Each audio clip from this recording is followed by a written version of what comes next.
नमस्कार दोस्तों, क्या आपने कभी सोचा है हम हर दिन इतने सारे जो फोटोज क्लिक करते हैं, इतने सारे वीडियोस बनाते हैं या फिर इतने सारे म्यूजिक रिकॉर्ड करते हैं, वो हमारे मोबाइल में या फिर कंप्यूटर में कहाँ पर रिकॉर्ड होते हैं, कहाँ पर स्टोर किया जाता है और किस तरीके से स्टोर होते हैं।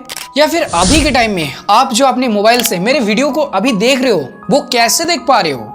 इस वीडियो को अगर आप शेयर भी करते हो तो एक डिवाइस से दूसरे डिवाइस में किस प्रोसेस में वो शेयर किया जाता है। क्या एक पिक्चर सिर्फ एक पिक्चर होता है या फिर उसके पीछे छुपा होता है कोई और एक कहानी। तो चलिए आज की इस वीडियो में इन सारी चीजों को जानते हैं डिटेल्स में।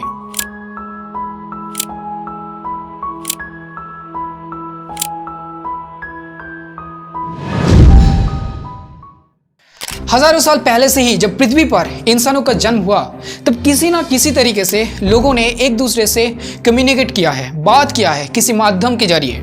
कभी इशारों के माध्यम से तो कभी कुछ साइंस या फिर इमोजीज बना के अपने मन की भावनाओं को प्रकाश किया है। धीरे धीरे जब इम्प्रूवमेंट आई तब अलग अलग सभ्यताओं में अलग अलग भाषाओं का आविष्कार हुआ। इन सारे भाषाओं में रचना किया गया हजारों लाखों धर्मग्रंथ, किताबें, कहानियां, राजा महाराजाओं की राज्यकाल की विवरण। पर उन दिनों में इन सारे किताबों को स्टोर करके रखना या फिर एक जगह से दूसरे जगह पर भेजना बिल्कुल भी आसान नहीं था, क्योंकि तब जो भी बनाया जाता था तब हाथों से लिखा जाता था और पत्ते वगैरह या फिर पेड़ के छाल से बना हुआ राफ पेपर में लिखा जाता था।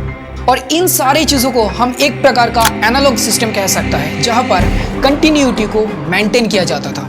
धीरे धीरे चीज़ें बदलने लगा और दुनिया और ज़्यादा बेहतर होते गए और इंसानों के साथ मुलाकात हुए मशीनों का, इलेक्ट्रॉनिक डिवाइस का। और यहाँ से शुरू होता है डिजिटल कम्युनिकेशन या फिर इलेक्ट्रॉनिक डेटा ट्रांसफर की। आप चीज़ों को थोड़ा सा ध्यान से समझने की कोशिश करते हैं। देखिए, जब भी कोई इलेक्ट्रॉनिक डिजिटल डिवाइस में कोई डाटा को कैप्चर किया जाता है या फिर स्टोर किया जाता है या फिर ट्रांसफर किया जाता है तब दो चीज़ें होता है। एक तो होते हैं सिग्नल्स की कोडिंग, दूसरे होते हैं सिग्नल्स की डिकोडिंग। कभी भी हम कोई भी इलेक्ट्रॉनिक डिवाइस में कुछ भी कैप्चर करके कुछ इमेजेस को या फिर वीडियोस को या फिर कुछ डेटाज को जब हम स्टोर करते हैं तब उन डेटा को डिजिटल सिग्नल्स में पहले कोडिंग किया जाता है और उसके बाद ही वहाँ पर स्टोर किया जाता है। इन इलेक्ट्रॉनिक सिग्नल्स की बहुत सारे भाग रहते हैं, जैसे analogue signals, periodic signal, aperiodic signal या फिर डिजिटल सिग्नल और भी बहुत ज़्यादा, जिनमें से हमें दो चीज़ें जानना बहुत ज़्यादा ज़रूरी है। एक होता है एनालॉग सिग्नल, दूसरा होता है डिजिटल सिग्नल। ये दोनों सिग्नल अलग अलग होते हैं और इनमें जो बेसिक डिफरेंस रहता है वो है कंटिन्यूटी का, निरंतर का। जो एनालॉग सिस्टम होता है उसमें कोई भी गैप नहीं रहता, वो पूरा का पूरा एक कंटिन्यूअस सिस्टम होता है, कंटिन्यूअस सिग्नल रहता है। पूरा का पूरा सिस्टम एक जैसे बहता रहता है या फिर एक धारा में बहता रहता है। और जो डिजिटल सिग्नल्स होते हैं उसमें बहुत सारे गैप रहते हैं, मतलब वो डिसकंटिन्यूअस होते हैं, मतलब हजारों लाखों टुकड़े मिलकर एक डिजिटल सिग्नल्स बनाया जाता है। यहाँ पर अगर मैं आपको एक एग्जाम्पल दूँ तो शायद आप इसको थोड़ा सा और ज़्यादा अच्छे से समझ पाएंगे। तो अगर हम बात करें हमारे कांटे वाली घड़ियों की तो उसमें जो कांटे होते हैं वो कंटिन्यूअस घूमते रहते हैं और हमें टाइम शो करते रहते हैं। तो यहाँ पर कोई भी टाइम में हमें गैप देखने को नहीं मिलता, इसको कहा जाता है एनालॉग सिस्टम। वहीं पर अगर हम अपने डिजिटल वॉच की बात करें तो वहाँ पर समय को 1 मिनट के बाद दिखाया जाता है, मतलब उस 1 मिनट के अंदर गैप रहता है, हम 1 मिनट के बाद ही और 1 मिनट देख सकते हैं। तो इसको कहा जाता है डिजिटल सिग्नल। अब यहाँ पर मैं आपको एक चीज़ बताना चाहूँगा कि हम सिग्नल्स के साथ, इलेक्ट्रॉनिक सिग्नल्स के साथ सिर्फ दो चीज़ें कर सकते हैं। एक तो है इलेक्ट्रॉनिक सिग्नल्स को ऑन या फिर इसको ऑफ। मतलब कि जब इलेक्ट्रॉनिक डिवाइस में करंट पास होते हैं या फिर वोल्टेजेस रहते हैं तब हम इस इलेक्ट्रॉनिक सिग्नल्स को ऑन कहते हैं, जिसको बेसिकली बाइनरी नंबर 1 से डिनोट किया जाता है। वहीं दूसरी तरफ जब करंट पास नहीं होता है या फिर वोल्टेजेस नहीं रहता है तब हम इस सिग्नल को ऑफ कहते हैं, और जिसको बेसिकली बाइनरी नंबर 0 से डिनोट किया जाता है। और इस ऑन ऑफ की मदद से ही बेसिकली इलेक्ट्रॉनिक डिवाइस में बाइनरी नंबर को यूज करके सिग्नल्स को कोडिंग किया जाता है। अब आते हैं इस टॉपिक के सबसे इंपॉर्टेंट पार्ट में कि इमेजेस को, वीडियोस को या फिर साउंड्स को इलेक्ट्रॉनिक डिजिटल सिग्नल्स को कोडिंग किया जाता है।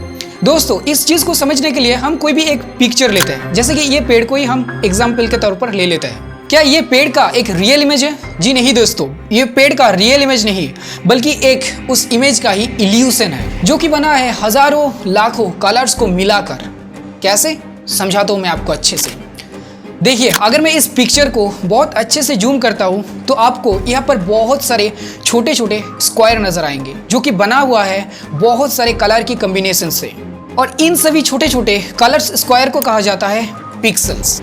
जैसे हजारों लाखों यूनिट सेल मिलकर एक क्रिस्टल बनता है, वैसे ही हजारों लाखों पिक्सेल्स बनकर एक पूरा का पूरा इमेज बनता है।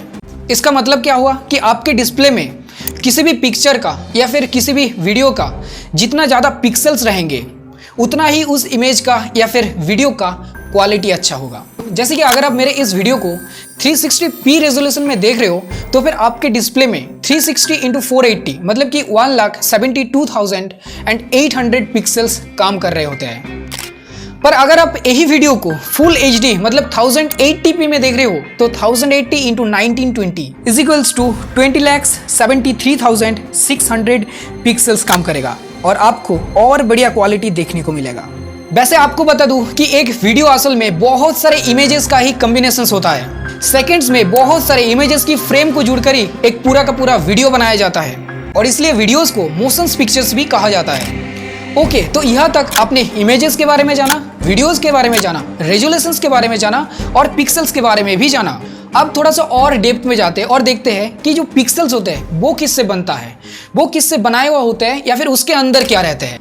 तो पिक्सेल्स की अगर बात करें तो पिक्सेल्स मेनली डिफरेंट कलर से बनता है। इन सारे कलर्स में बेसिकली 3 प्राइमरी कलर्स होते हैं जिसे कहा जाता है RGB मतलब रेड, ग्रीन एंड ब्लू।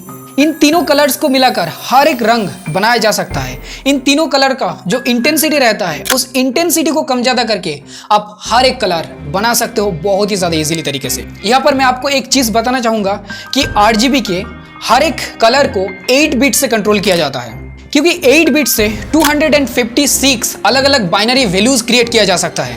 अब इसका क्या मतलब हुआ? इसका मतलब यही हुआ कि हम रेड, ग्रीन या फिर ब्लू कलर की इंटेंसिटी को 256 वेज में ब्राइट कर सकते हैं।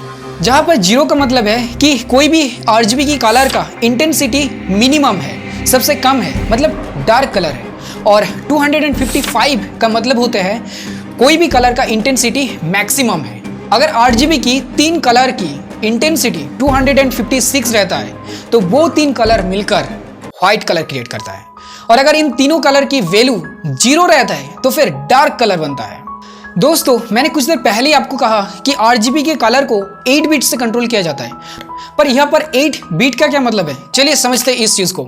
तो देखिए, किसी भी इलेक्ट्रॉनिक डिवाइस को चलाने के लिए इलेक्ट्रिसिटी की जरूरत पड़ता है और इसी इलेक्ट्रिसिटी को यूज करने के लिए हम यूज करते हैं ट्रांजिस्टर्स, कैपेसिटर्स या फिर रेजिस्टर्स। और इनमें से जो सबसे ज्यादा इंपॉर्टेंट है वो है ट्रांजिस्टर्स।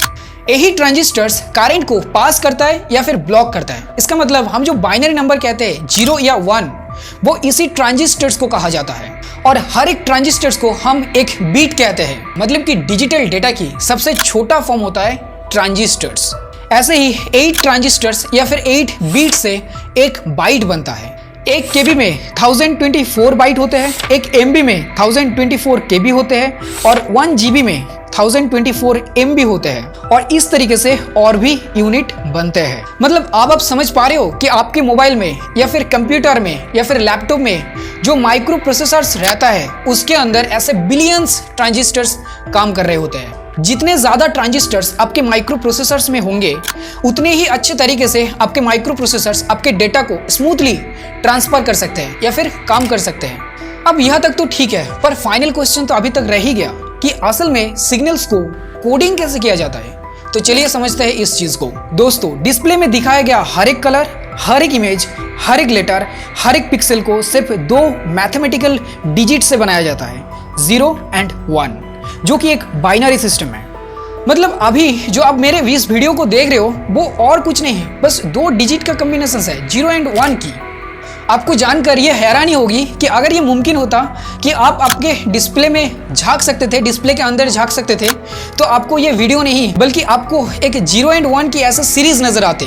अब शायद आपको धीरे धीरे समझ में आ रहा है कि डिजिटल डेटास को किस तरीके से कंप्यूटर्स में स्टोर किया जाता है। वैसे यहाँ पर मैं आपको एक चीज़ ज़रूर बताना चाहूँगा कि इलेक्ट्रॉनिक डिवाइस में हर एक इमेजेस, कलर्स या फिर लेटर्स को कोडिंग करने के लिए 8 बिट का इस्तेमाल किया जाता है। जैसे अगर मैं एग्जाम्पल के तौर पर एक अल्फ़ाबेट लेता हूँ A, तो इस A का कोड होगा 01 000001।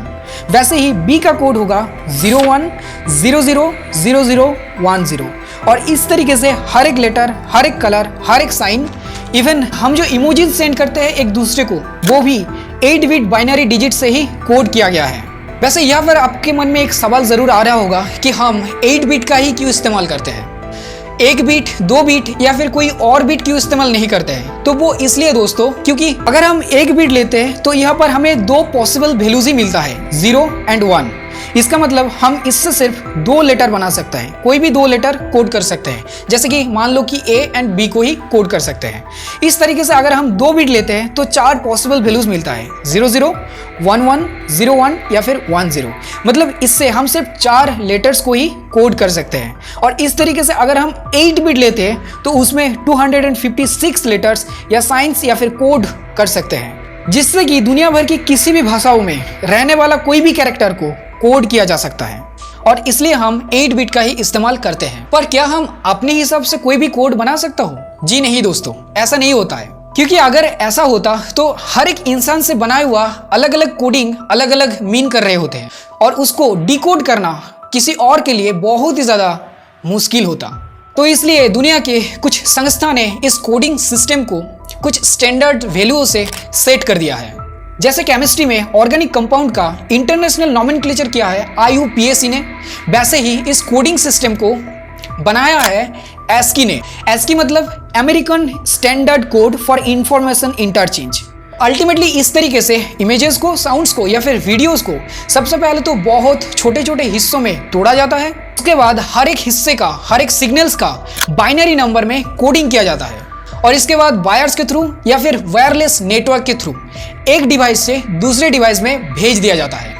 तो क्या समझ में आया? इसका मतलब है कि इलेक्ट्रॉनिक डिवाइस में सिर्फ 0 एंड 1 की रूल्स ही चलता है। ओके, तो गाइज आज के लिए इतना ही। आई होप कि आप इससे कुछ नया जान पाए, कुछ सीख पाए।